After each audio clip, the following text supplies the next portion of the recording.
தேவனுடைய பரிசுத்த நாமத்திற்கு மகிமை உண்டாவதாக. இன்று நாம் தியானத்துக்கு எடுத்துக்கொள்ள இருக்கிறதான வேத வசனம் ஆதியாகமம் புஸ்தகம் 49 அதிகாரம் 3 நீ என் சேஷ்ட புத்திரன், என் சத்துவமும் என் முதற் பேருமானவன், பலனுமானவன். ஆமேன்.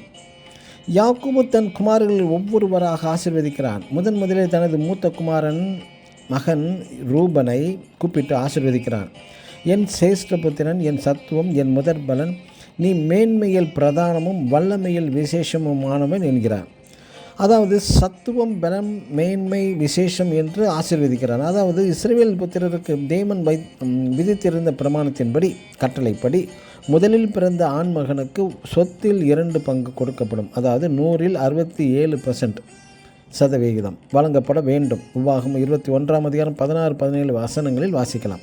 அது மட்டுமல்ல, ராஜ்யபாரம் ராஜாவாக முதற் பிறந்தவனுக்கு கொடுக்கப்பட்டு விடுகிறது என்று 2 நாளாகமம் 21 அதிகாரம் 3 வசனத்தில் வாசிக்கலாம்.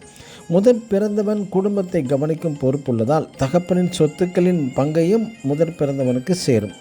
அன்றுள்ள நிலவரப்படி முதல் பிறந்தவர்கள் விசேஷமானவர்கள். மோசே எகிப்தில் அநேக அற்புதங்களை செய்தான். யாவற்றையும் கர்த்தர் சொன்னபடியே செய்தான். இஸ்ரேலர்கள் எகிப்தின் அடிமைத்தனத்திலிருந்து விடுதலை பெறும்படியாகவே செய்தான். ஆயினும் பார்வோனின் இருதயம் நாளுக்கு நாள் கடினப்பட்டு கொண்டுதான் இருந்தது.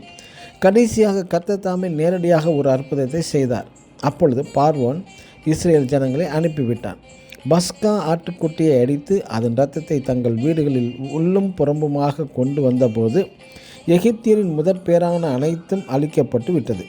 ஆனால் இஸ்ரேல் ஜனங்களில் முதற்பேரான அனைத்தும் பாதுகாக்கப்பட்டு விட்டன. எனக்கு அன்பான தேவனுடைய பிள்ளைகளை, இன்று உள்ள ஆவிக்குரிய இஸ்ரேலர்களாகிய நாம் கிறிஸ்துவின் முதற் பலனின் ஆசீர்வாதங்கள் அனைத்தும் பெற்றிட நாம் கிறிஸ்துவின் இரத்தத்தினால் உள்ளும் புறமும் கழுவப்பட்டு இருக்க வேண்டும்.